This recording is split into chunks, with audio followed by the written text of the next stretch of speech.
வணக்கம். இந்திய நேரப்படி மதியம் 1:30 மணி செய்திகள். முதலில் தலைப்புச் செய்திகளை காணலாம். குவாட் உச்சி மாநாடு, பிரதமர் மோடி நாளை அமெரிக்கா பயணம். நதிநீர் சீரமைப்பு, அமைச்சர்களுடன் முதலமைச்சர் மு.க. ஸ்டாலின் ஆலோசனை. திமுக அரசின் பொய் வழக்குகளை சட்டப்படி எதிர்கொள்ள அதிமுக எப்போதும் தயார், எடப்பாடி பழனிசாமி அறிக்கை. ரூபாய் 26.42 லட்சம் மதிப்பீட்டில் மீன் அங்காடி இன்று திறந்து வைத்தார் அமைச்சர் உதயநிதி ஸ்டாலின். வருகிற அக்டோபர் 27ஆம் தேதி முதல் மாநில மாநாடு, தவேக தலைவர் விஜய் அறிவிப்பு. புதுக்கோட்டை அருகே கோட்டாட்சியர் கார் மோதி விபத்து, 2 பேர் உயிரிழந்த பரிதாபம். புதிய உச்சத்தில் மும்பை பங்குச்சந்தை, 1000 புள்ளிகள் உயர்ந்து வணிகம். இனி விரிவான செய்திகளை காணலாம். குவாட் உச்சி மாநாட்டில் பங்கேற்பதற்காக பிரதமர் மோடி நாளை அமெரிக்கா செல்கிறார். இந்தியா, அமெரிக்கா, ஆஸ்திரேலியா, ஜப்பான் ஆகிய 4 நாடுகள் இணைந்து குவாட் என்ற அமைப்பை உருவாக்கியுள்ளது. இந்த அமைப்பின் தலைவர்கள் பங்கேற்கும் உச்சி மாநாடு ஆண்டுதோறும் நடந்து வருகிறது. அதன்படி இந்த ஆண்டுக்கான உச்சி மாநாடு அமெரிக்காவின் டெலாவர் மாகாணத்தின் வில்மிங்டன் நகரில் நாளை நடைபெறவுள்ளது. அமெரிக்கா நடத்தும் இந்த உச்சி மாநாட்டில் பிரதமர் மோடி, ஆஸ்திரேலிய பிரதமர் அந்தோனி அல்பானிஸ், ஜப்பான் பிரதமர் புமியோ கிஷிடா ஆகியோர் பங்கேற்கின்றனர். இதற்காக பிரதமர் மோடி நாளை அமெரிக்கா செல்கிறார். குவாட் உச்சி மாநாட்டில் ரஷ்யா உக்ரைன் மோதல், மேற்கு ஆசியா பதற்றம் மற்றும் இந்தோ பசிபிக் பிராந்திய நிலவரம் உள்ளிட்ட சர்வதேச சவால்கள் குறித்து தலைவர்கள் விரிவாக விவாதிக்க உள்ளனர். குவாட் மாநாட்டை தொடர்ந்து நியூயார்க்கில் ஐநா பொதுச்சபை கூட்டத்தில் நடைபெறும் எதிர்காலத்திற்கான உச்சி மாநாட்டில் 23ஆம் தேதி பிரதமர் மோடி உரையாற்றுகிறார். நதிநீர் சீரமைப்பு தொடர்பாக அமைச்சர்களுடன் முதலமைச்சர் மு.க. ஸ்டாலின் ஆலோசனை மேற்கொண்டுள்ளார். சென்னை தலைமை செயலகத்தில் தமிழக அரசால் அறிவிக்கப்பட்ட திட்டங்களின் நிலை குறித்தும் நதிகள் சீரமைப்பு தொடர்பாகவும் அமைச்சர்களுடன் முதலமைச்சர் மு.க. ஸ்டாலின் ஆலோசனை நடத்தி வருகிறார்.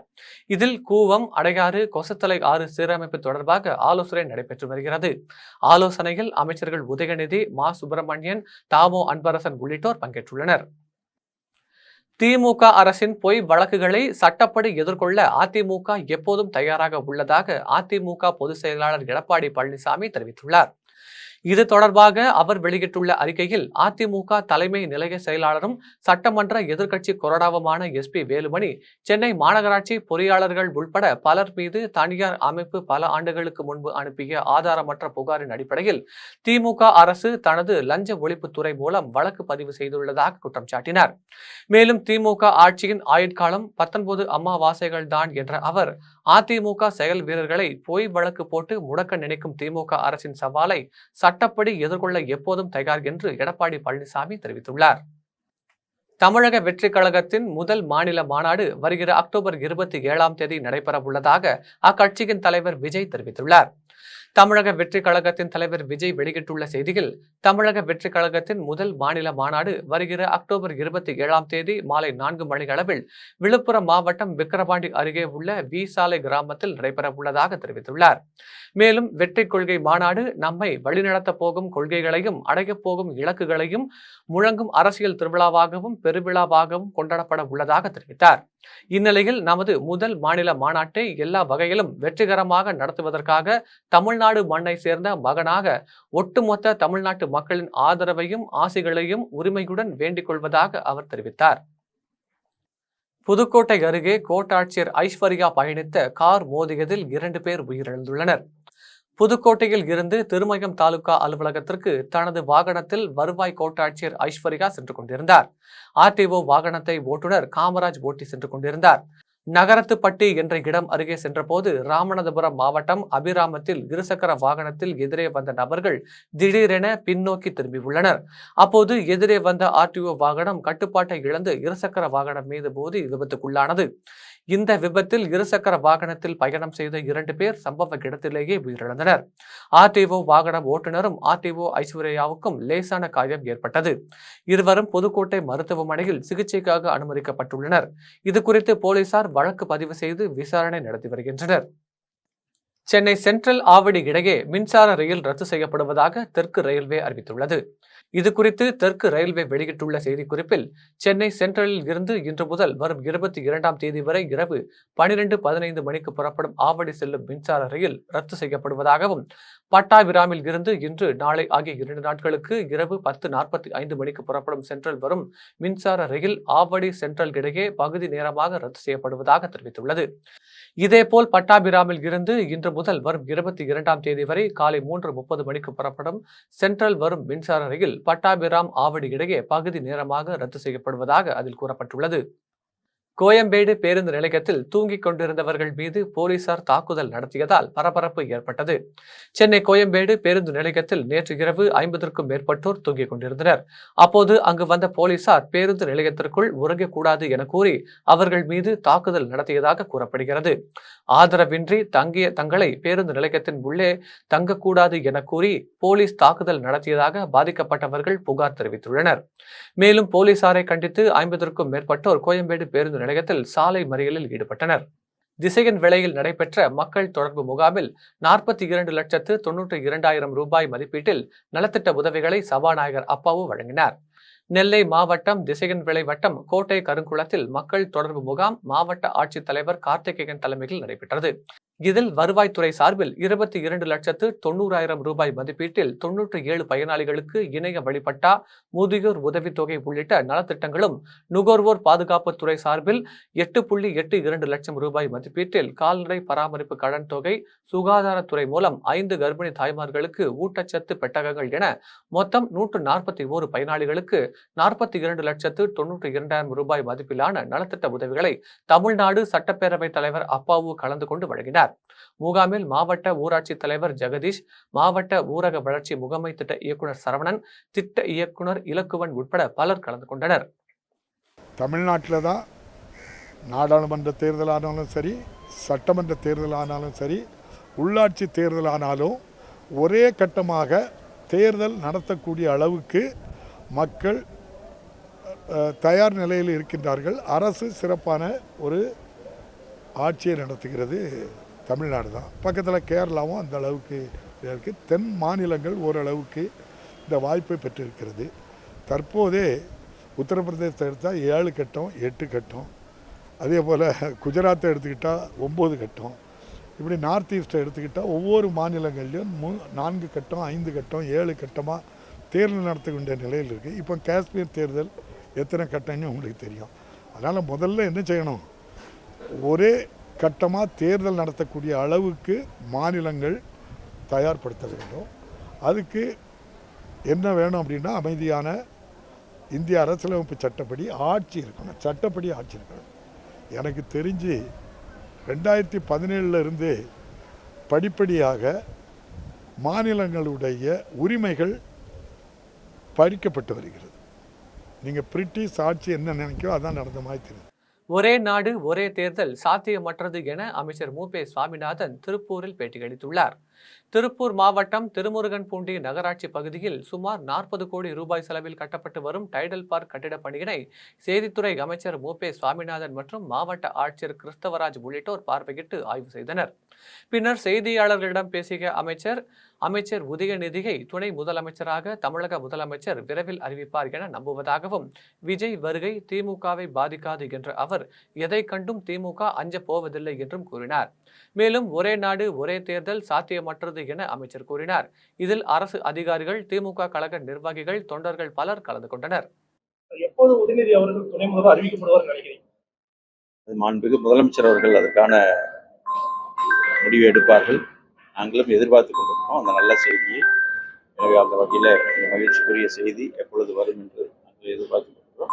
மாண்புமிகு முதலமைச்சர் அவர்கள் உரிய நேரத்தில் திருவள்ளுவர் தினத்தை வைகாசி மாதம் பண்ணாதுன்னு சொல்லி கோரிக்கை வைகாசி மாதம் திருவள்ளுவர் தினத்தை வைகாசி மாதம். அதற்கான ஆதாரங்கள் இருக்குமானால் சில பேர் நீதிமன்றம் கூட நாடி இருக்கிறதாக தகவல் வந்திருக்கிறது. எனவே அப்படி வருகிற பொழுது சட்டத்தின் அடிப்படையில் நீதிமன்றம் இருக்கக்கூடிய ஆதாரங்களை வைத்து முடிவு செய்வார்கள். அதற்கான வாய்ப்பு குறைவாக இருப்பதாக செய்தி வந்திருக்கிறது. இந்த நடிகர் விஜய் வரவுல திராவிட கட்சியிலிருந்து பாதிப்பு இருக்குதுன்னு ஒரு பாஜக ராஜா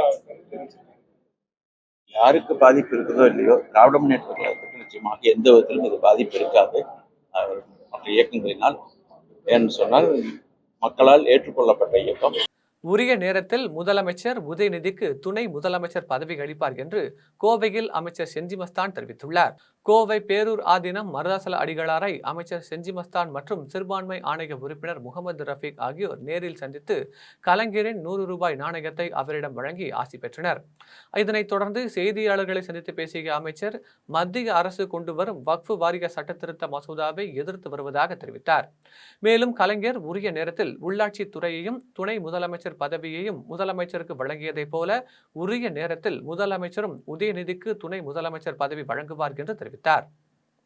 மத நல்லிணக்கத்துக்காக எடுத்துக்காட்டாக திகழக்கூடிய இந்த நிர்வாகம், இந்த ஆதீனத்தில் தொடர்ந்து வருபவர்கள் முத்தமிழறிஞர் கலைஞர் மீது பற்றுள்ளவர்கள்.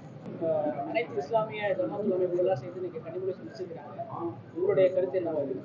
அது எடுத்த எடுப்பிலே நாம் அதை எதிர்த்தோம். அதை நிறைவேற்றக்கூடாது என்பது ஆரம்ப கட்டத்திலே வலியுறுத்தி சொல்லியுள்ளோம்.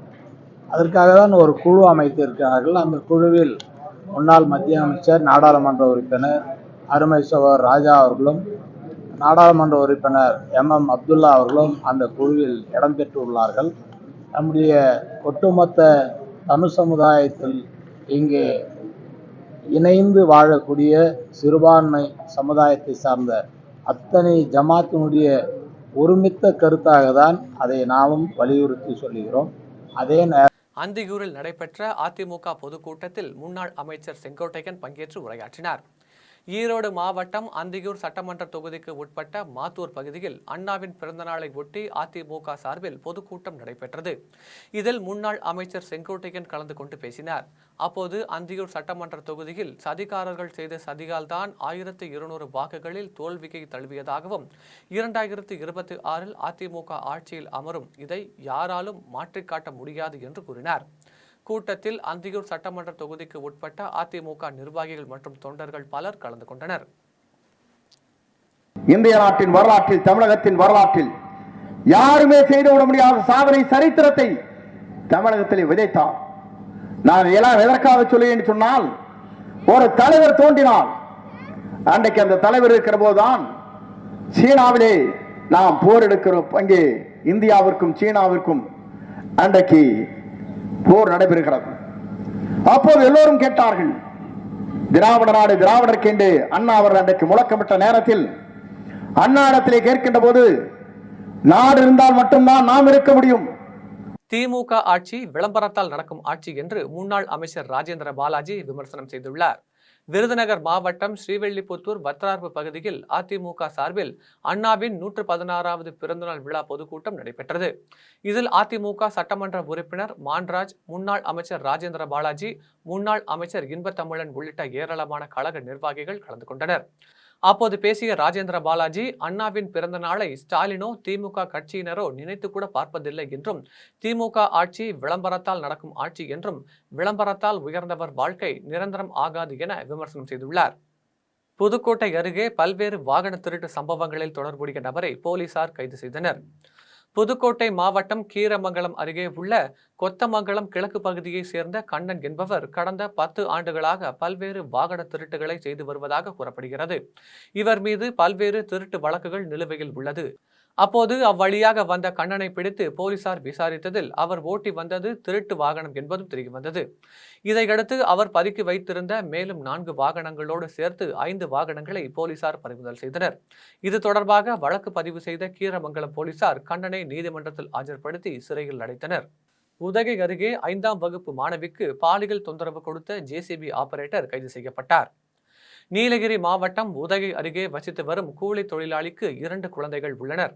இதில் 9 வயதுடைய அவரின் மகள் அருகில் உள்ள அரசு பள்ளியில் 5ஆம் வகுப்பு படித்து வருகிறார். இந்த நிலையில் 44 வயதாகும் கூலி தொழிலாளியின் நண்பரான JCB ஆபரேட்டர் சேகர் என்பவர் அவ்வப்போது நண்பரை பார்ப்பதற்காக வீட்டிற்கு வந்து செல்வதை வாடிக்கையாக வைத்துள்ளார். அப்போது சிறுமியின் பெற்றோர் வீட்டில் இல்லாத நேரத்தில் வந்த சேகர் சிறுமிக்கு பாலியல் தொந்தரவு கொடுத்தது மட்டுமின்றி இது குறித்து வெளியில் யாரிடமும் கூறக்கூடாது எனவும் மிரட்டியுள்ளார்.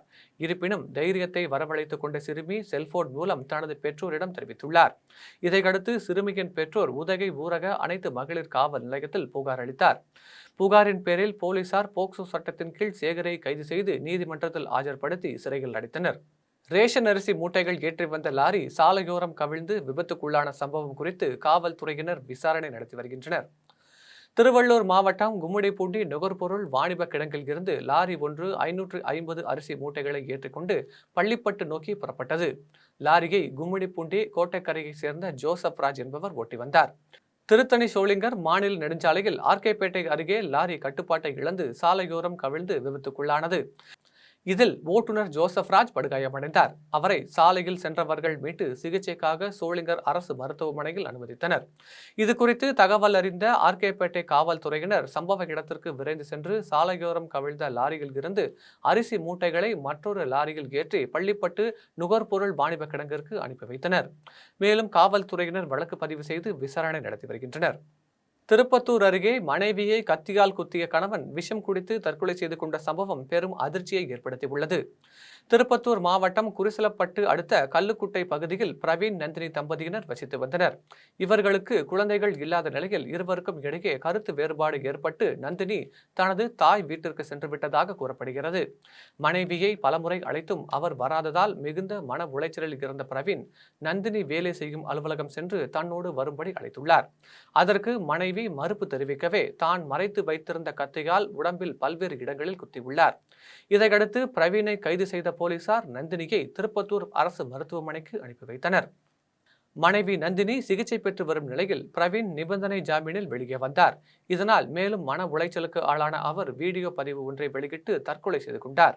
அதில் தனது மனைவிக்கும் உடன் வேலை செய்து வந்த ஸ்ரீதர் என்பவருக்கும் இடையே உள்ள வாட்ஸ்அப் சாட்டிங் குறித்து தட்டி கேட்ட தகராறில்தான் அவரை கத்தியால் குத்தியதாகவும் மகளிர் காவல் நிலைய போலீசார் அதிக மன உளைச்சலுக்கு ஆளாக்கினர் என தெரிவித்தார். இதனால் அவரது உறவினர்கள் அனைத்து மகளிர் காவல் நிலைய போலீசார் மற்றும் நந்தினி மற்றும் அவருடைய தாயார் மீது நடவடிக்கை எடுக்க வலியுறுத்தி திருப்பத்தூர் மாவட்ட ஆட்சியர் அலுவலகம் முன்பு திடீரென சாலை மறியலில் ஈடுபட முயற்சி செய்தனர்.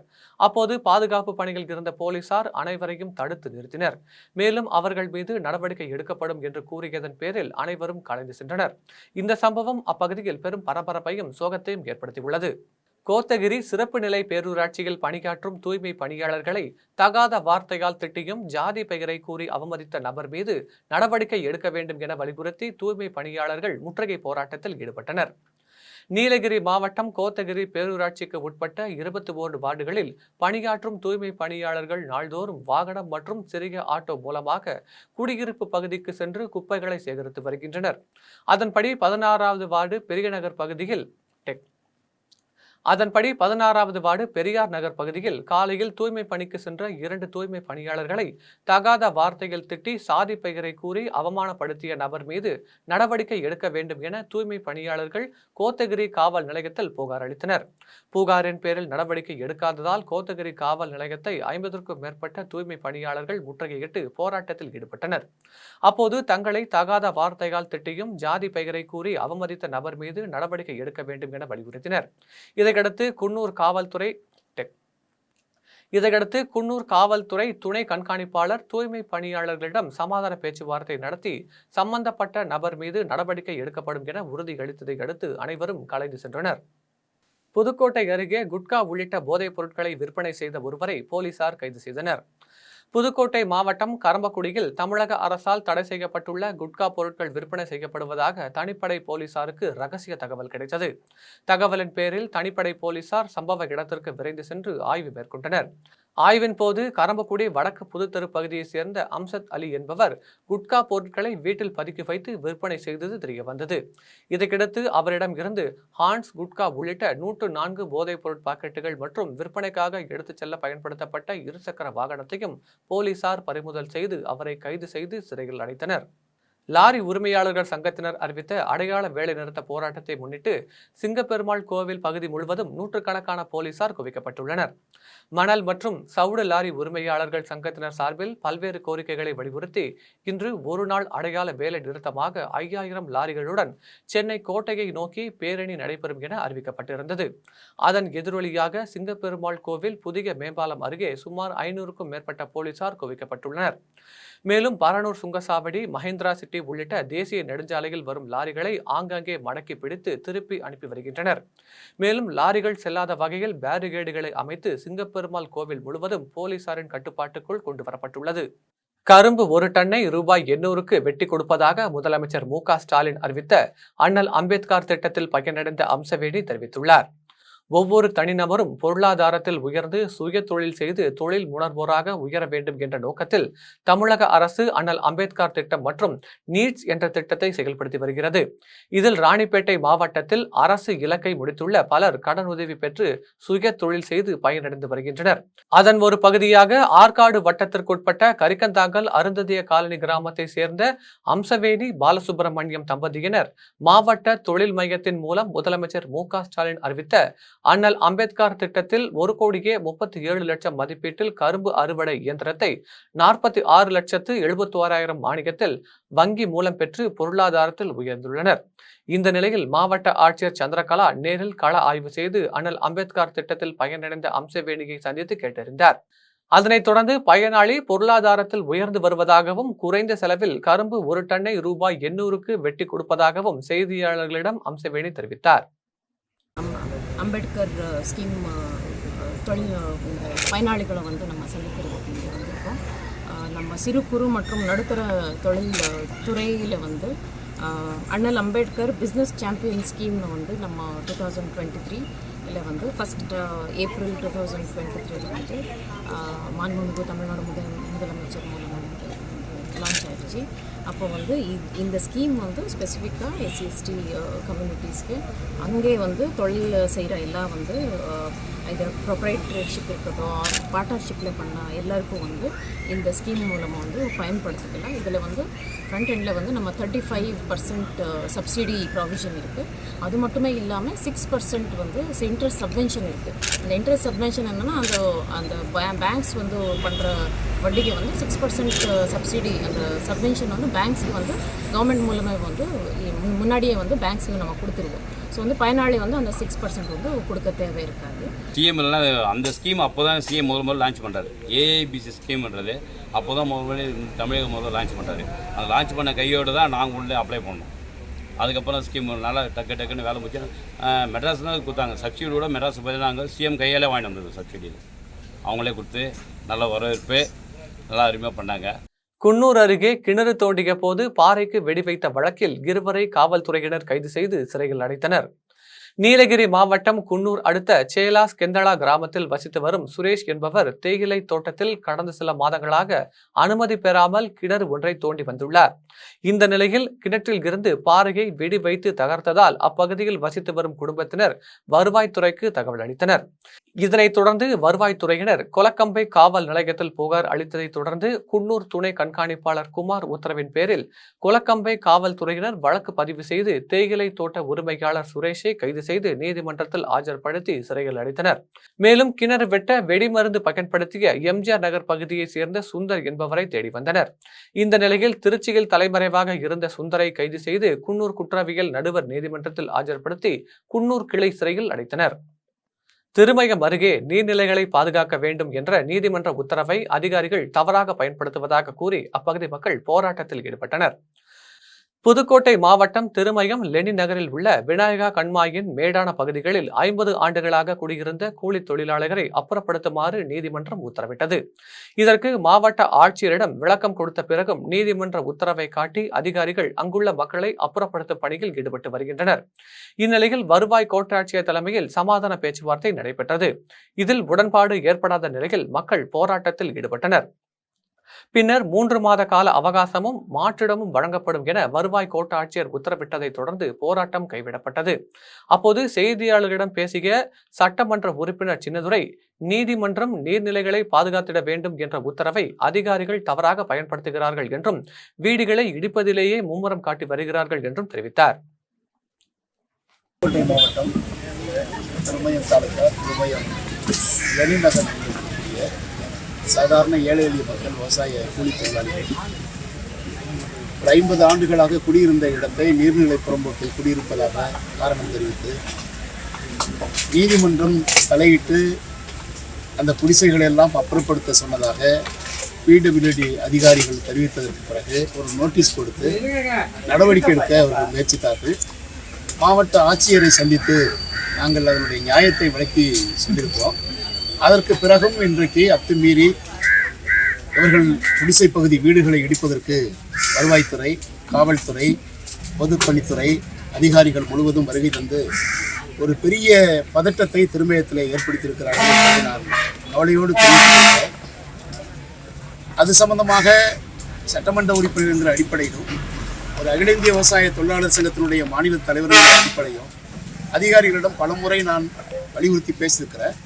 நம்முடைய யூனியன் சேர்மன் இங்கே வந்திருக்கிறாங்க, ஊராட்சி மன்றத்தினுடைய தலைவர் வந்திருக்கிறாங்க, ஒன்றிய கவுன்சிலர் வந்திருக்கிறாரு, மாவட்ட கவுன்சிலர் வந்திருக்கிறாரு, மார்க்சிஸ்ட் கம்யூனிஸ்ட் கட்சியினுடைய மாவட்ட செயலாளர் உள்ளிட்ட பல்வேறு கட்சிகளுடைய அமைப்புகளுடைய தலைவர்கள், செயலாளர்கள் எல்லாரும் வந்திருக்கிறாங்க. பொதுமக்கள் எல்லோரும் இருக்கிறாங்க. எல்லோருக்கும் மத்தியில் குடிசை பகுதி வீடுகளை எடுப்பதில் தான் ஆர்வம் காட்டுறாங்க. நீதிமன்றம் நீர்நிலைகளை பாதுகாக்க வேண்டும் என்று தான் தெரிவித்திருக்கிறது. ஆனால் திருமயத்தில் இருக்கக்கூடிய வெற்றி குளத்தையோ, தாமரை குளத்தையோ, வேங்கை குளத்தையோ, கருங்குளத்தையோ, விநாயகர் குளத்தையோ, குளங்களை பாதுகாப்பதற்கு பிடபிள்யூடியோ, வருவாய்த்துறையோ, மாவட்ட நிர்வாகமோ போதிய முயற்சி எடுக்கலை. அதற்கு மாறாக குடிசைகளை இடிப்பதில் மட்டும்தான் ஆர்வம் காட்டுகிறார்கள். அதைத்தான் நாங்கள் எதிர்க்கிறோமே தவிர நீர்நிலையை பாதுகாக்கக்கூடாது என்கிற எண்ணம் எங்களுக்கு கிடையாது. கடலூர் அருகே செப்டிக் டேங்க் ஆட்டோ சாலையில் கவிழ்ந்த விபத்தில் ஆட்டோவில் பயணித்த 4 பேர் படுகாயமடைந்து மருத்துவமனையில் அனுமதிக்கப்பட்டு சிகிச்சை பெற்று வருகின்றனர். கடலூர் முதுநகர் குயவன்குளம் பகுதியை சேர்ந்த சுபாஷ் என்பவர் செப்டிக் டேங்க் சுத்தம் செய்யும் பணியில் ஈடுபட்டு வருகிறார். இந்த நிலையில் சுபாஷ் செப்டிக் டேங்க் ஷேர் ஆட்டோவில் அதே பகுதியை சேர்ந்த மணிமாறன் உள்ளிட்ட 4 பேர் கடலூர் நோக்கி சென்று கொண்டிருந்தனர். அப்போது கங்கனாங்குப்பம் ஆலப்பேட்டை பாலம் அருகே வந்தபோது ஓட்டுநரின் கட்டுப்பாட்டை இழந்த ஷேர் ஆட்டோ நிலை தடுமாறி சாலையில் கவிழ்ந்து விபத்துக்குள்ளானது. இந்த விபத்தில் செப்டிக் டேங்க் ஷேர் ஆட்டோவில் பயணம் செய்த 5 பேரும் படுகாயமடைந்தனர். இவர்களின் அலறல் சத்தம் கேட்டு அருகில் இருந்தவர்கள் ஓடி வந்து படுகாயம் அடைந்தவர்களை மீட்டு 108 ஆம்புலன்ஸ் மூலம் கடலூர் அரசு மருத்துவமனைக்கு அனுப்பி வைத்தனர். அங்கு அவர்களுக்கு தீவிர சிகிச்சை அளிக்கப்பட்டு வரும் நிலையில் சுபாஷ் என்பவர் கவலைக்கிடமாக உள்ளார். இந்த விபத்து குறித்து ரெட்டிச்சாவடி காவல்துறையினர் வழக்கு பதிவு செய்து விசாரணை நடத்தி வருகின்றனர். திருப்பத்தூரில் தேனீக்கள் கொட்டியதில் 4 பேர் காயமடைந்துள்ளனர். திருப்பத்தூர் அடுத்த இந்திரா நகர் பகுதியில் சாலையோரமாக இருந்த புளிய மரத்தில் தேனீக்கள் கூடு கட்டி இருந்தது. மரத்தில் இருந்து வெளியேறிய தேனீக்கள் சாலையில் சென்றவர்களை கொட்டியதால் பொதுமக்கள் அலறி அடித்துக் கொண்டு ஓடினர். தேனீ கொட்டியதில் பலர் காயமடைந்தனர். உடனடியாக அங்கிருந்தவர்கள் அவர்களை மீட்டு சிகிச்சைக்காக திருப்பத்தூர் அரசு மருத்துவமனையில் அனுமதித்தனர். இதில் தேவராஜ், நாகராஜ், காஞ்சனா, மூதாட்டி புஷ்பா ஆகிய 4 பேருக்கு சிகிச்சை அளிக்கப்பட்டு வருகிறது. இது தொடர்பாக வருவாய்த்துறையினர் விசாரணை மேற்கொண்டு வருகின்றனர். இனி வருவது தங்கம், வெள்ளி விலை மற்றும் பங்குச்சந்தை நிலவரம்.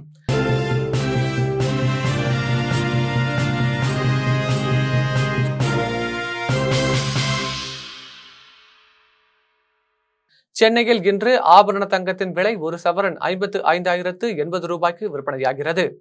சென்னையில் இன்று ஆபரண தங்கத்தின் விலை கிராமுக்கு 60 ரூபாய் அதிகரித்து 6,885 ரூபாய்க்கு விற்பனை செய்யப்படுகிறது. மேலும் 1 சவரன் 480 ரூபாய் அதிகரித்து 55,080 ரூபாய்க்கு விற்பனை செய்யப்படுகிறது. 24 கேரட் தூய தங்கம் 1 சவரன் 60,088 ரூபாய்க்கு விற்பனை செய்யப்படுகிறது. மேலும் 1 கிராம் வெள்ளி 97 ரூபாய் 50 காசுகளுக்கும் 1 கிலோ வெள்ளி 97,500 ரூபாய்க்கும் விற்பனை செய்யப்படுகிறது. மும்பை பங்குச்சந்தை இன்று புதிய உச்சத்துடன் வர்த்தகமாக வருகிறது. மும்பை பங்குச்சந்தை குறியீட்டு எண் சென்செக்ஸ் 1001 புள்ளிகள் அதிகரித்து 84,186 புள்ளிகளில் வணிகமாகிறது. தேசிய பங்குச்சந்தை குறியீட்டு எண் நிப்டி 297 புள்ளிகள் அதிகரித்து 25,710 புள்ளிகளில் வணிகமாகிறது. மீண்டும் ஜெம் தலைப்புச் செய்திகள். குவாட் உச்சி மாநாடு, பிரதமர் மோடி நாளை அமெரிக்கா பயணம். நதிநீர் சீரமைப்பு அமைச்சர்களுடன் முதலமைச்சர் மு.க. ஸ்டாலின் ஆலோசனை. திமுக அரசின் பொய் வழக்குகளை சட்டப்படி எதிர்கொள்ள அதிமுக எப்போதும் தயார். எடப்பாடி பழனிசாமி அறிக்கை. ரூபாய் 26.42 லட்சம் மதிப்பீட்டில் மீன் அங்காடி இன்று திறந்து வைத்தார் அமைச்சர் உதயநிதி ஸ்டாலின். வருகிற அக்டோபர் 27ஆம் தேதி முதல் மாநில மாநாடு த.வே.க. தலைவர் விஜய் அறிவிப்பு. புதுக்கோட்டை அருகே கோட்டாட்சியர் கார் மோதி விபத்து, 2 பேர் உயிரிழந்த பரிதாபம். புதிய உச்சத்தில் மும்பை பங்குச்சந்தை, 1000 புள்ளிகள் உயர்ந்து வணிகம். இத்துடன் ஜெம் செய்திகள் நிறைவடைகின்றன. மீண்டும் ஜெம் செய்திகள் இரவு 8:30 மணிக்கு. உடனுக்குடன் செய்திகளை காண ஜெம் live.tv என்ற இணையதளத்தில் இணைந்திருங்கள். நன்றி, வணக்கம்.